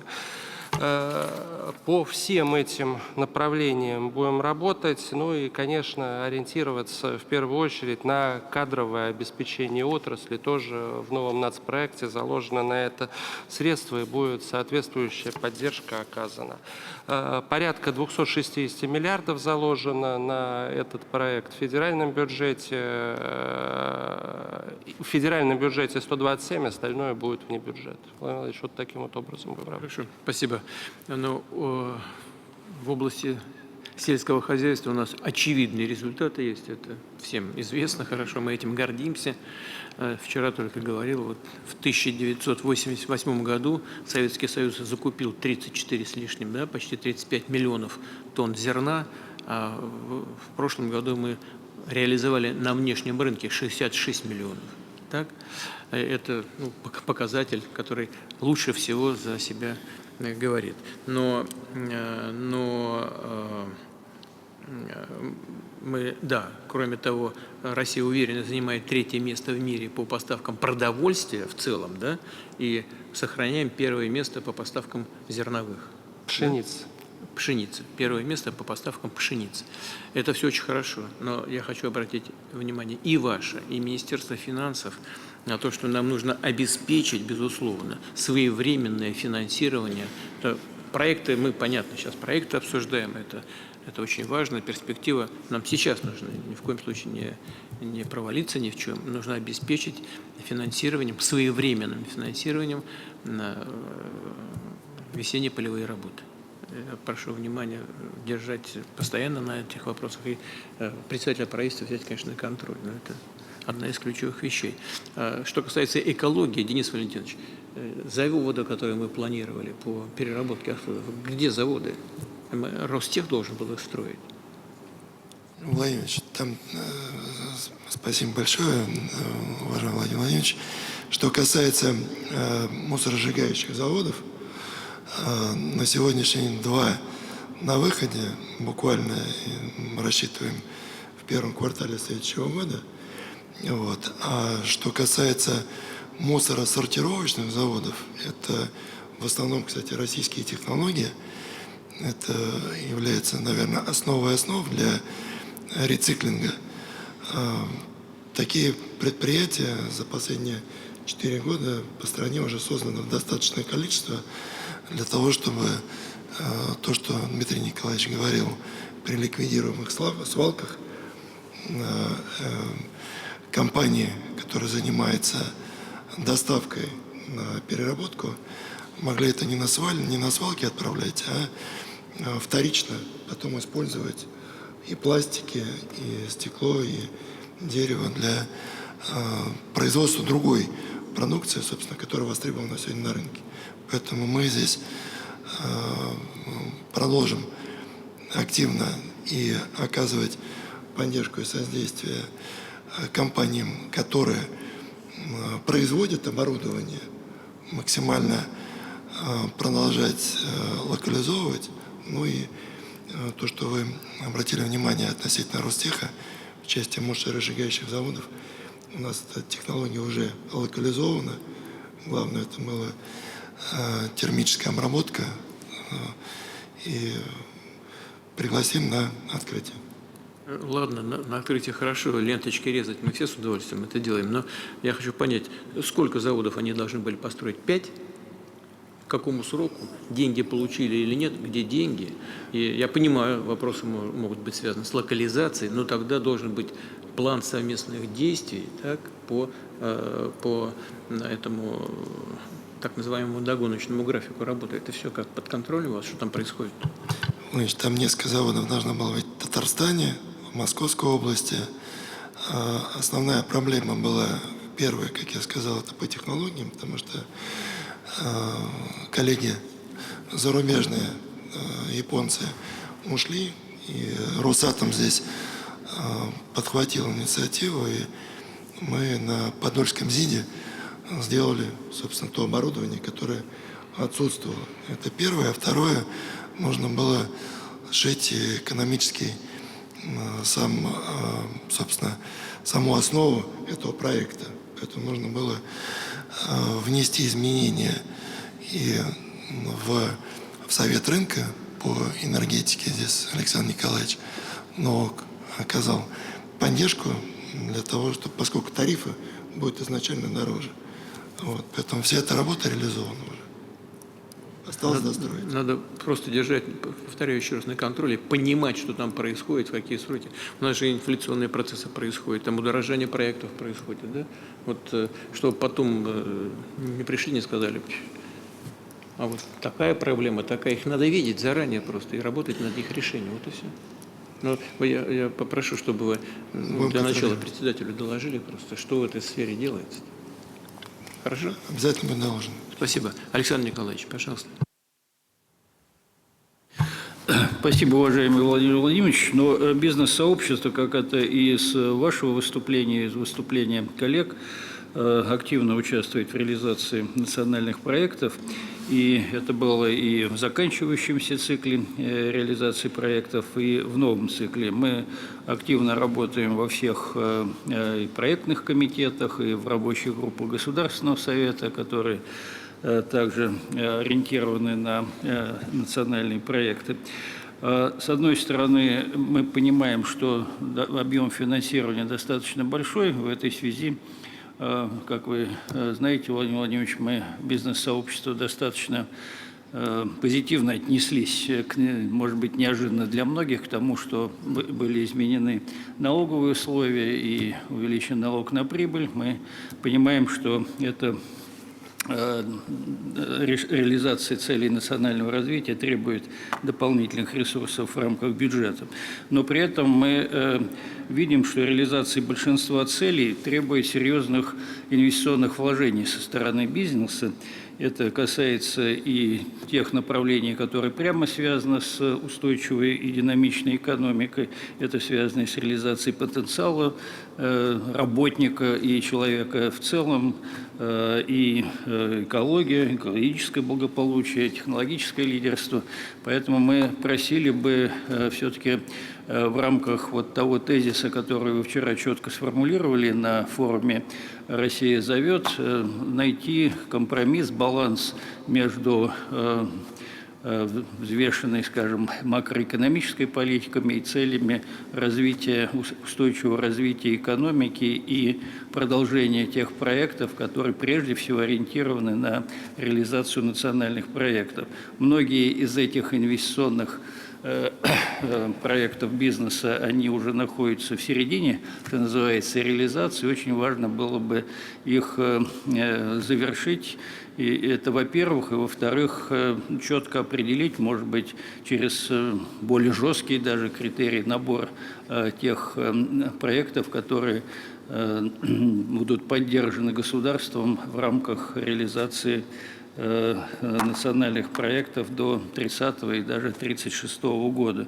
Вот этот поиск баланса – это сейчас одна из ключевых проблем, которая, мы считаем, должна быть решена буквально к началу следующего года, когда национальные проекты будут активно реализовываться.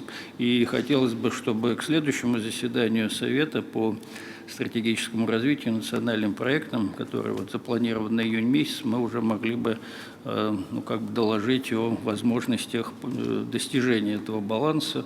Это можно делать и в рамках той рабочей группы, которую поручили Игорю Ивановичу Шувалову возглавить, но и в рамках каждой из комиссий Госсовета и в рамках каждого проектного комитета мы готовы конструктивный диалог вести. Спасибо. Спасибо. Александр Николаевич, я не случайно попросил вас высказаться, потому что у меня контакты-то все-таки регулярные с представителями наших отраслей реального производства крупнейших компаний. Они продолжаются, они являются регулярными, и уже я слышу заявки о том, что не все удастся сделать нашим предприятиям, особенно в сфере реального производства, поскольку напряжение большое, ставки большие, выручка у них уменьшается, вложения нужны для того, чтобы решать стоящие перед ними задачи, в том числе задачи, сформулированные и законодателем, и правительством. Надо заранее с этим разобраться, пожалуйста. И в рамках диалога с правительством обязательно, не в последний момент, а на плановой основе, нам нужно понять, что, в какие сроки мы должны и можем сделать в этой сфере. Ни в коем случае прошу вас чтобы никто не прикрывался сложностями текущего дня. Сложностей всегда хватает. Вы знаете, как мы многократно переносили принятие решений в этой сфере. Ясно, что это связано. То одно мешает, то другое, то пандемия, то еще что-то. Все понятно. Сейчас тоже свои проблемы. Но нужно просто реально смотреть на наши обязательства перед страной, перед обществом, перед людьми, потому что решение вопросов экологического благополучия влияет напрямую на жизнь людей, миллионов наших граждан. Поэтому просил бы, чтобы никто не прикрывался сложностями текущего момента. Но и правительство, конечно, должно учитывать те реалии, которые складываются. В общем, на такой серьезной основе нужно проанализировать, что происходит в этой сфере, и своевременно, главное, своевременно принимать соответствующие решения. У меня несколько вопросов к Савельеву Виталию Геннадьевичу. Первое, это касается развития беспилотной авиации. Здесь мы смотрим в планах, которые правительством сверстаны, снижение некоторых показателей общего объема российского рынка беспилотных авиационных систем, количество субъектов Российской Федерации, оснащенных универсальной инфраструктурой для обеспечения полетов этих систем, и так далее. Вы знаете, я вот на что обращаю внимание. Я сейчас попрошу вас это прокомментировать. На что обращаю внимание? Все мы прекрасно понимаем, что в значительной степени то, что происходит у нас на линии боевого соприкосновения, на фронте, прямо скажем, будет определять жизнь нашей страны на многие годы вперед, а может на десятилетия, это как минимум. Вот смотрите, что там у ребят происходит. Да? Они прямо на линии боевого соприкосновения так, сами конструируют новые летательные аппараты и применяют их в боевых условиях. Но для того, чтобы... Мне, честно говоря, у меня это вызывает и удивление, и восхищение просто. Но это о чем говорит? О том, что у нас в известной степени создана среда, которая генерирует таких специалистов. Конечно, и мужественных, и героических, но в то же время хорошо подготовленных. Но если мы будем снижать показатели этой среды, будем соглашаться с тем, что в гораздо более меньшим количеством субъектов будет создаваться соответствующие условия, если мы будем готовить меньше специалистов, то и в гражданской сфере, и в сфере обеспечения безопасности государства мы не будем решать тех задач, которые сегодня с помощью беспилотия решаются. Пожалуйста. Да, спасибо. Уважаемый Владимир Владимирович, уважаемые коллеги, у нас национальный проект беспилотной авиационной системы, он утвержден в 2023 году. В его структуре 5 федеральных проектов, у нас есть 15 целевых показателей. Владимир Ильич, вы, собственно, правильно отметили, мы с этим сейчас работаем. Мы фактически сейчас создаем новую отрасль, отрасль беспилотной авиации. И мы сейчас очень много принимаем нормативных документов для того, чтобы мы могли уже в гражданской сфере эти самые беспилотные средства использовать в полном объеме. У нас есть снижение, вы правильно говорите, у нас есть объективные и субъективные причины, мы этим сейчас занимаемся. Я провожу регулярно совещания на эту тему, у нас есть инцидент по этой тематике. Я думаю, мы выполним те показатели, которые мы взяли на себя, потому что сейчас очень многие наши предприятия, они крайне заинтересованы в беспилотных авиационных системах. Это и сельское хозяйство, это лесоохрана. У нас многие авиационные средства, которые мы сейчас делаем в гражданской сфере, они коррелирует с тем, что используется именно на линии боевых действий. Двойного назначения беспилотные авиационные средства, они также, мы понимаем, что они применяются, мы, безусловно, над этим работаем вместе с промышленностью, с нашей. Есть там небольшое снижение финансирования этой истории. Мы сейчас ищем внебюджетные источники, чтобы компенсировать то, что нам не хватает для создания беспилотных авиационных систем. Мы работаем с регионами, потому что многие регионы имели некоторые опасения использования беспилотных авиационных средств, потому что не было возможности идентификации, какой именно беспилотник на территории. Сейчас такая проблема решена технически, поэтому мы также сейчас рассматриваем варианты и работаем с регионами для того, чтобы они не боялись и могли идентифицировать беспилотное авиационное средство при появлении в воздушном пространстве. Росавиация очень много делает для того, чтобы мы определились и разработали методы и правила сертифицирования беспилотных авиационных систем, которые будут расти в ближайшем обозримом будущем в очень большом количестве. Поэтому, значит, мы поправим эту ситуацию, я и занимаюсь регулярно, есть проблема, мы их будем решать.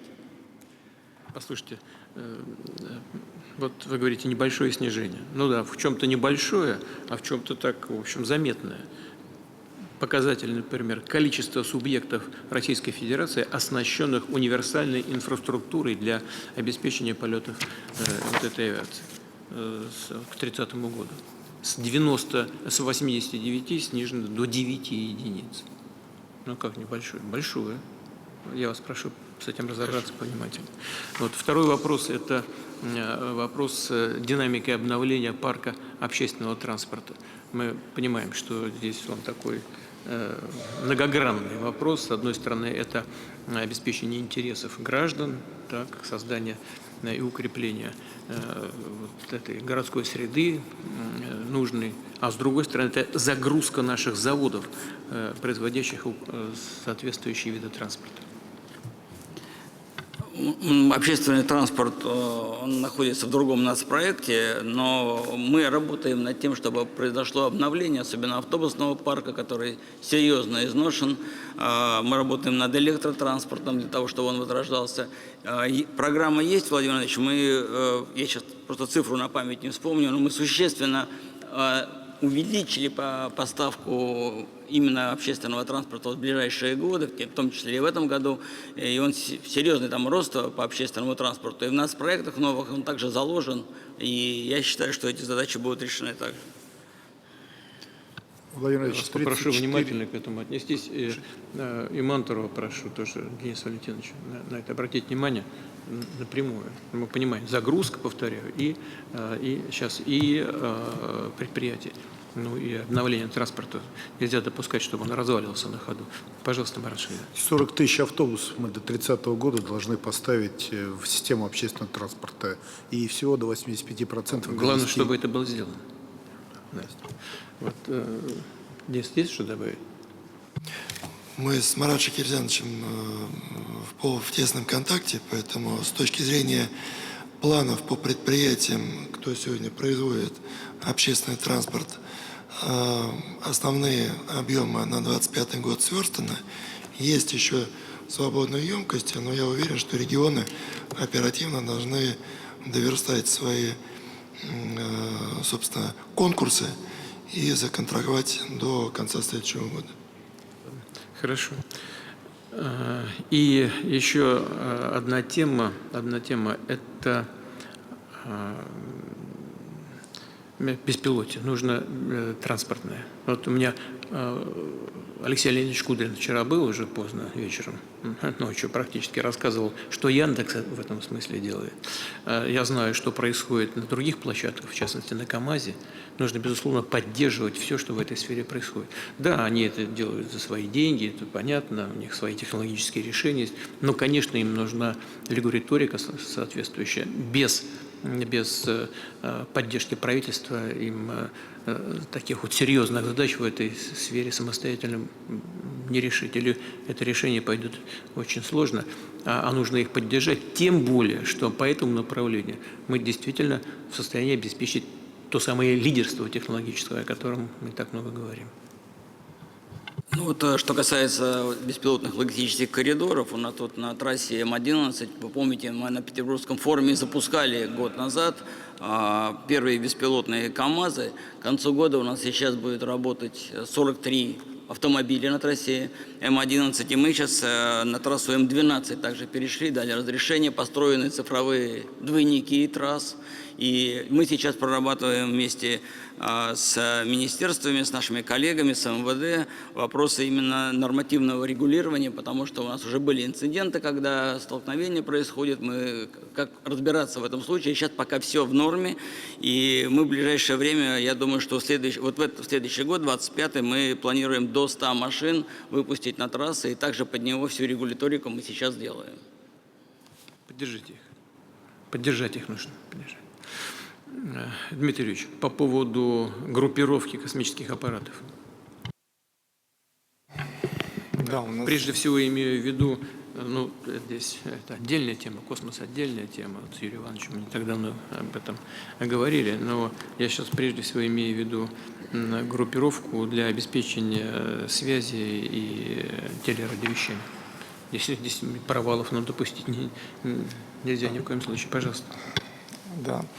Да, Владимир Владимирович, у нас действительно в нацпроекте отдельный федеральный проект запланирован. Это создание низкоорбитальной группировки связи. Это по аналогии то, что сейчас сделано в мире этим Маском.